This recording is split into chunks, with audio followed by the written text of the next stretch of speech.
Survival movie explain devil.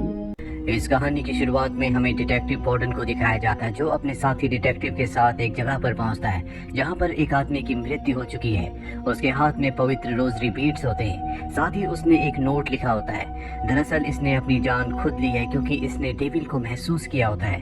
बॉर्डन की जिंदगी में इस तरह का केस पहली बार आया है। वहीं दूसरी तरफ हमें एलिवेटर नंबर 6 को दिखाया जाता है, जिसमें 2 लेडी और 3 मैन होते हैं। जब ये ऊपर की तरफ जा रहे होते हैं तभी इनका एलिवेटर खराब हो जाता है, जिसे उस बिल्डिंग के कंट्रोल रूम में बैठे तो सिक्योरिटी ऑफिसर्स देख लेते हैं। इसीलिए वो इस बिल्डिंग के मैकेनिक को कॉल करते हैं, जो 35th फ्लोर पर टूटी हुई विंडो को, जो कि ग्लास की थी, उसे रिपेयर कर रहा होता है। असल कुछ देर पहले इस बिल्डिंग के 35th फ्लोर का ग्लास अपने आप ही टूट गया, जिसे नीचे एक कर्मचारी साफ कर रहा होता है, और तभी बॉर्डन और उसका साथी वहाँ पर आते हैं। बॉर्डन समझ जाता है कि जिस इंसान की मृत्यु हुई है उसकी मृत्यु यहीं ऊपर से गिरकर हुई है, और तभी जब वो ऊपर देखते हैं तो एक और ग्लास इन्हीं की तरफ आ रहा होता है। बॉर्डन का साथी मरते मरते बच जाता है। बॉर्डन समझ जाता है कि इस बिल्डिंग में कुछ न कुछ गड़बड़ है, इसीलिए अब वो इस बिल्डिंग की इन्वेस्टिगेशन करना चाहता है। वही लिफ्ट में हमें 5 लोगों को दिखाया जाता है जो अब तक फंसे हुए हैं। सिक्योरिटी ऑफिसर्स उन्हें कैमरा में देख रहे होते हैं। वो माइक से उन्हें बताते हैं कि जल्दी उन सबको वहाँ से निकाल दिया जाएगा, लेकिन लिफ्ट में जो ओल्ड लेडी और 4 लोग हैं, ये अपनी बात सिक्योरिटी ऑफिसर्स तक नहीं पहुँचा सकते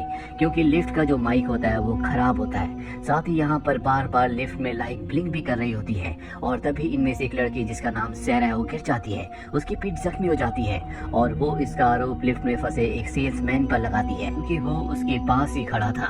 और अब सिक्योरिटी ऑफिसर्स भी ये देख लेते हैं, जिसके बाद वो बॉर्डन को कॉल करते हैं और उसे पूरी सिचुएशन बताते हैं, जिसके बाद वो अपने साथी के साथ यहाँ पर आ जाता है। और अब इस सीसीटीवी कैमरे की फुटेज को रिवाइंड करके देखते हैं, और तभी उन दोनों सिक्योरिटी ऑफिसर्स में से एक को, जिसका नाम रेमी रेज है, जो कि बहुत ज्यादा स्पिरिचुअल है, उसे उस रिकॉर्डेड फुटेज में डेविल की परछाई दिखती है। जबकि उसके साथ वाला जो सिक्योरिटी ऑफिसर है वो ईश्वर पर बिल्कुल भी विश्वास नहीं करता, क्योंकि एक एक्सीडेंट में उसकी पत्नी की और उसके बेटे की मृत्यु हो गई थी। और अब बॉर्डन इन 5 लोगों की डिटेल्स मांगता है, जिन्हें एक आदमी इन्वेस्टिगेट करना शुरू कर देता है, और एक बार फिर से लाइट्स ब्लिंक होना शुरू हो जाती है। और जब लाइट स्टेबल होती है तो देखते हैं कि इनमें से एक की मृत्यु हो चुकी है। बॉर्डन, उसका साथी और दोनों सिक्योरिटी ऑफिसर से सब कुछ कैमरे में यानी कि सीसीटीवी में देख रहे होते हैं। बॉर्डन सबको बॉडी से दूर रहने के लिए कहता है। से अब ओल्ड लेडी, सेल्समैन और एक दूसरे आदमी पर शक है। वो सैरा पर शक नहीं करता क्योंकि उसके ऊपर भी हमला हुआ था। साथ ही यहाँ पर जो सिक्योरिटी ऑफिसर होता है, जिसका नाम रेमी रेज है, वो कहता है ये सब डेविल कर रहा है। जब भी डेविल आस पास होता है तो इसी तरह के हादसे होते हैं। डेविल अपनी दुनिया से हमारी दुनिया में उन लोगों को सजा देने के लिए आता है जो कि पापी हैं, और इसके बाद वो एक ब्रेड के ऊपर जैम लगाकर हवा में फेंकता है, जो उल्टा गिरता है, और उसका कहना ये होता है कि ये हवा में अपने आप ही पलट गया। लेकिन बॉर्डन और बाकी लोग उसकी बातों पर ज्यादा ध्यान नहीं देते। बॉर्डन को उस आदमी की डिटेल्स दी जाती है जिसकी लिफ्ट में अभी अभी मृत्यु हुई है। बॉर्डन को पता चलता है कि वो एक फ्रॉड इंसान था, जिसने एक छोटी स्कीम में कई लोगों को परेशान किया था। उसने कई लोगों के साथ फ्रॉड किया था और अब उसकी मृत्यु हो चुकी है। वहीं इस बिल्डिंग के मैकेनिक को दिखाया जाता है, जो ऊपर टॉप से अब नीचे 31st फ्लोर पर आकर लिफ्ट को रिपेयर करना चाहता है। और जब वो धीरे धीरे नीचे आ रहा होता है तभी तो क्रू उसके ऊपर हमला कर देते हैं, जिससे उसका बैलेंस बिगड़ जाता है और वो लिफ्ट के ऊपर गिरता है, जिससे उसकी मृत्यु हो जाती है। इस पूरे के पूरे हादसे को सिक्योरिटी ऑफिसर रेमी रेज और उसका साथी देख लेते हैं, जिससे वो घबरा जाते हैं। और अब ये बॉर्डन को भी बता दिया जाता है। बॉर्डन किसी भी तरह से अब इन 4 लोगों को लिफ्ट से निकालना चाहता है, इसीलिए ऑर्डर देता है कि वॉल को तोड़कर इन सबको लिफ्ट से बाहर निकाल दिया जाए। रेमी रेज अब भी ये बोल रहा होता है कि आसपास डेविल है, वही सब कुछ कर रहा है। ये सुनने के बाद बॉर्डन अपनी जेब से एक नोट निकालता है, जिसमें लिखा होता है आई एम सो सॉरी।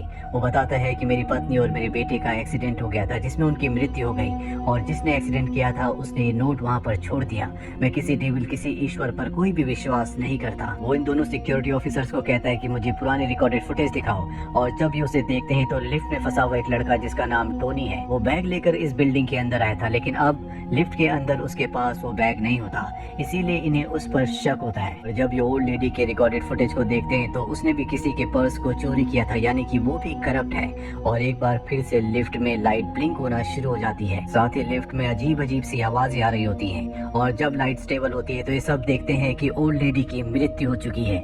इन्हें कुछ समझ नहीं आ रहा होता कि यहाँ पर हो क्या रहा है, कौन किसे मार रहा है। वहीं अब इन्हें टोनी का बैग भी मिल जाता है, जो लिफ्ट के अंदर इस वक्त फंसा हुआ है, और उसके पास उसका बैग नहीं है। और जब ये उसके बैग को खोल कर देखते हैं तो उसमें बहुत सारे टूल्स होते हैं। इन्हें लगता है कि इन टूल्स का इस्तेमाल टोनी ने लिफ्ट को खराब करने के लिए किया है। वार्डन को समझ में आ चुका है कि यहाँ बहुत ज्यादा खतरा है, इसीलिए वो पूरी बिल्डिंग को खाली करवा देता है और पुलिस फोर्स भी बुलवा लेता है। बाहर एक लड़की को दिखाया जाता है जो अंदर आने की कोशिश कर रही होती है, लेकिन पुलिस वाले उसे अंदर नहीं आने देते। वही लिफ्ट के अंदर दिखाया जाता है जहाँ पर अब 3 लोग बचे हैं, जिसमें से एक सैरा है, एक टोनी और एक बेन। और अब टोनी को बेन के ऊपर शक है और बेन को टोनी के ऊपर। ये दोनों एक दूसरे से लड़ना शुरू कर देते हैं। वार्डन इन दोनों को चिल्लाकर लड़ने से रोकता है। साथ ही यहाँ पर जो रेमिरेज होता है वो माइक पर इन तीनों को बताता है कि यहाँ पर जो कुछ हो रहा है वो और कोई नहीं बल्कि डेविल कर रहा है। वहीं वार्डन का साथी अब वार्डन को बताता है कि सैरा एक बहुत अमीर आदमी की पत्नी है जो अमीर औरतों से शादी करके उन्हें धोखा देता है, और आज वो यहाँ इस बिल्डिंग में एक वकील से मिलने के लिए आई थी।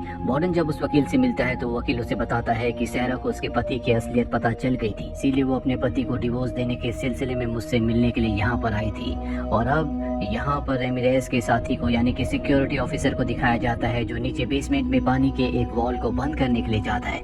वो देखता है कि वहाँ पर एक वायर है और जब वो उसे लकड़ी से हटाने की कोशिश करता है तो उसे इलेक्ट्रिक शॉक लग जाता है, जिससे उसकी हालत खराब हो जाती है। वार्डन को यहाँ पता चलता है कि लिफ्ट में जो बेन है जो यहाँ इस बिल्डिंग में अभी अभी सिक्योरिटी का काम करने के लिए आया है, वो सैरा के हस्बैंड की कंपनी में काम करता है। जिसके बाद वार्डन को पूरा विश्वास हो जाता है कि कातिल और कोई नहीं बल्कि बेन है और वो यहाँ पर सारा को मारने के लिए आया है। दरअसल बेन का क्रिमिनल रिकॉर्ड भी होता है। वार्डन और सभी को लगता है कि बेन यहाँ पर सिर्फ सारा को मारने के लिए आया था, लेकिन उसके साथ और भी लोग फंस चुके हैं, इसीलिए एक एक करके वो सबको मार रहा है। लेकिन उसका एक ही टारगेट है और वो है सारा। लिफ्ट के अंदर एक बार फिर से लाइट ब्लिंक होना शुरू हो जाती है और जब लाइट स्टेबल होती है तो बेन की भी मृत्यु हो चुकी होती है और अब लिफ्ट में सिर्फ टोनी और सैरा बचे हुए। टोनी को लगता है कि सैरा कातिल और सैरा को लगता है कि टोनी कातिल है, इसीलिए कांच के टुकड़े एक दूसरे की तरफ करके खड़े हो जाते हैं और एक बार फिर से लाइट ब्लिंक होना शुरू होती है। और जब लाइट स्टेबल होती है तो दिखाया जाता है कि सैरा की भी मृत्यु हो चुकी है और अब यहाँ पर सिर्फ टोनी बचा है, जिसका मतलब है कि टोनी कातिल है, उसी ने सबको मारा है। लेकिन इससे पहले कि सब इस बात पर यकीन कर दें, ओल्ड लेडी एक बार फिर से जिंदा हो जाती है, जो टोनी के पास आकर उसका पूरा नाम बताती है, जो होता है टोनी जेन कॉस्की। और जब वार्डन इस नाम को सुनता है तो पूरी तरह से हैरान हो जाता है। दरअसल वार्डन को अब तक यही पता था कि जेन कॉस्की ओल्ड लेडी का नाम है, लेकिन अगर टोनी का नाम टोनी जेन कॉस्की है तो ओल्ड लेडी का नाम क्या है, यानी कि उसकी कोई भी डिटेल उनके पास नहीं है। इससे पहले कि वार्डन ओल्ड लेडी के बारे में और भी इन्वेस्टिगेशन करता, वो सीसीटीवी कैमरे की स्क्रीन पर देखता है कि ओल्ड लेडी की आंखें पूरी तरह से काली हो गई है, जिसका मतलब ये है कि रेमिरेज पूरी तरह से ठीक था। वो एक डेविल है जो यहाँ पर सबको मारने के लिए आई है। सिक्योरिटी ऑफिसर रेमिरेज के मुताबिक डेविल इस दुनिया में उन लोगों को सजा देने के लिए अपनी दुनिया में ले जाने के लिए आता है जिन्होंने कोई पाप किया होता है। और अब ओल्ड लेडी जिसके अंदर डेविल है वो टोनी से कहती है आर यू रेडी, और इसके बाद वो उसे एक विजन दिखाती है जिसमें उसने एक हिट एंड रन केस किया था और अब टोनी यहाँ पर डेविल से एक सौदा करता है। वो कहता है कि तुम मेरी जान ले लो लेकिन सारा की जान को बख्श दो। दरअसल सारा अब भी जिंदा होती है। लिफ्ट अपने आप ही नीचे गिरने लगती है और अचानक बीच में रुक जाती है। इसके बाद टोनी बेन के वॉकी टॉकी को उठाता और वार्डन को बताता है कि आज से कुछ साल पहले उसने एक एक्सीडेंट किया था जिसमें एक लेडी और उसके बच्चे की मृत्यु हो गई थी। वहाँ पर उसने एक नोट भी छोड़ा था जिसमें लिखा था आई एम सो सॉरी। और ये सुनकर वार्डन पूरी तरह से हैरान हो जाता है क्योंकि वो उसकी पत्नी और उसका बच्चा था। टोनी को अपनी गलती का पश्चाताप हो रहा होता है, वो बहुत ज्यादा गिल्ट में होता है और अब उसने अपनी गलती को एक्सेप्ट कर लिया है, इसीलिए डेविल की पावर कम होने लगती है। इसके बाद एक बार फिर से लाइट चली जाती है जिसके बाद डेविल यहाँ से गायब हो जाता है। इसके बाद टोनी को लिफ्ट से बाहर निकाला जाता है। वार्डन टोनी से कहता है कि मैं हमेशा तुम्हें पकड़ना चाहता था, लेकिन आज जब तुम मेरे सामने हो तो मुझे पता है कि वो तुम्हारी गलती थी, तुमने जानबूझकर ऐसा नहीं किया था, इसीलिए मैं तुम्हें गिरफ्तार नहीं कर रहा। यहाँ पर डेविल का यानी कि उस ओल्ड लेडी का कोई भी नामो निशान नहीं होता। दरअसल टोनी ने जब अपने गुनाहों को कबूल किया तो डेविल की पावर पूरी तरह से खत्म हो गई और वो यहाँ से अपनी दुनिया में वापस चला गया। और इसी के साथ ये फिल्म, ये कहानी यहीं पर खत्म होती है।